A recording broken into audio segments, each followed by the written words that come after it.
the private sector has been the key to China's economic success.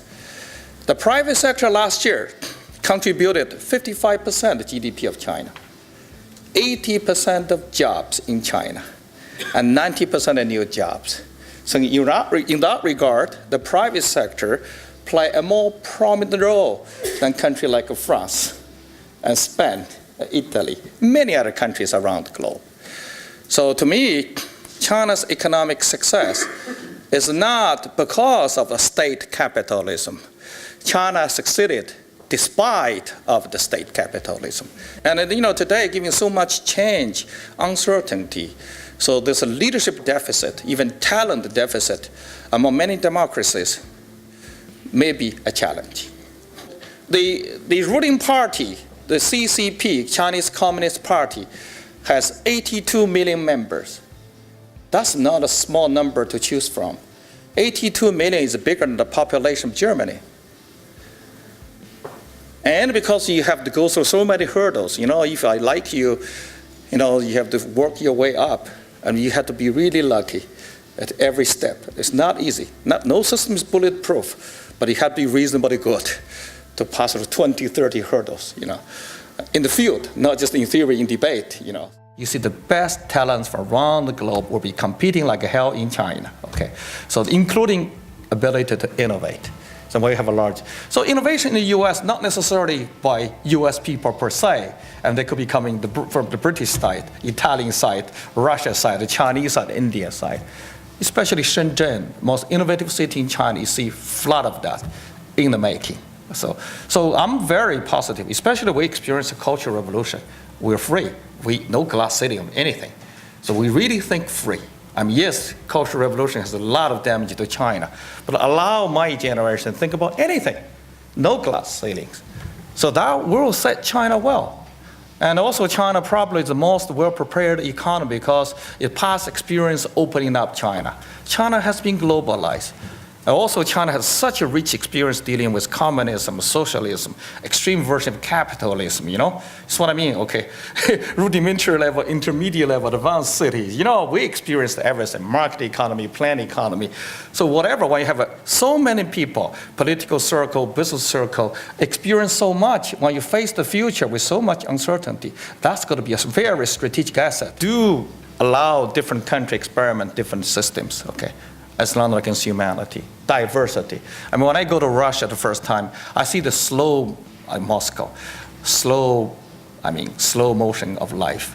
And I see China, time is money. In Russia, time is unlimited. My God, different way of life, And then no sense of commercialism. They go to subway, no advertising, so many space empty.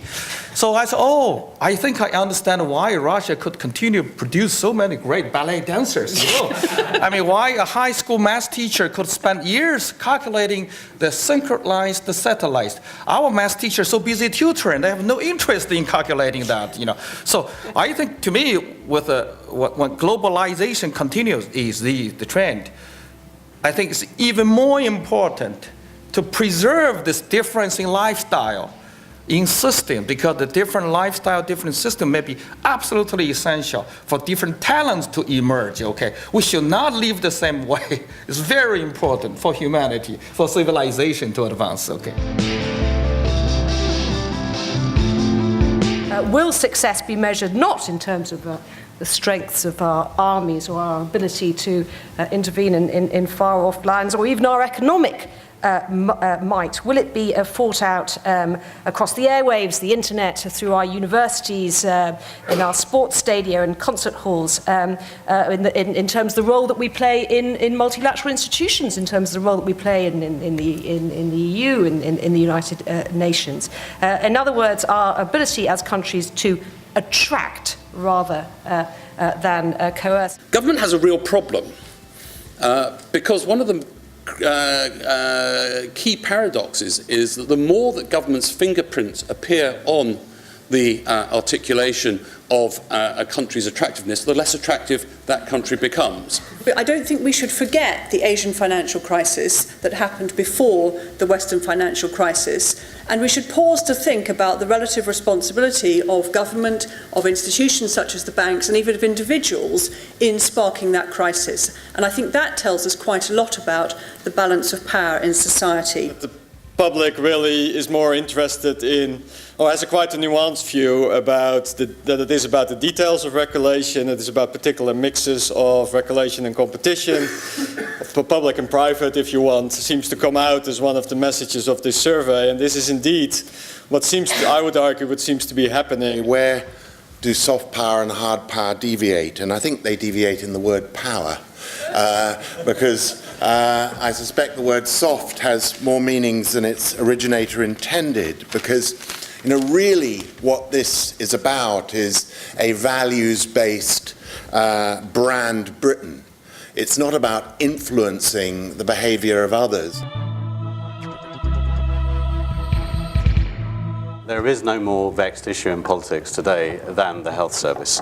And of course, its interaction or not with the private sector will determine its future course.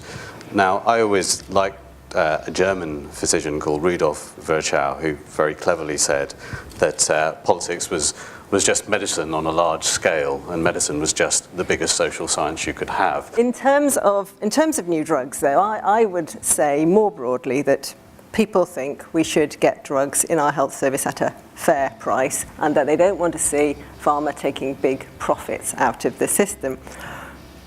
Thinking about the topic of this session, capitalism, though, the industry does operate under capitalist principles, but it's not a free market. So public health does attempt to be an honest broker.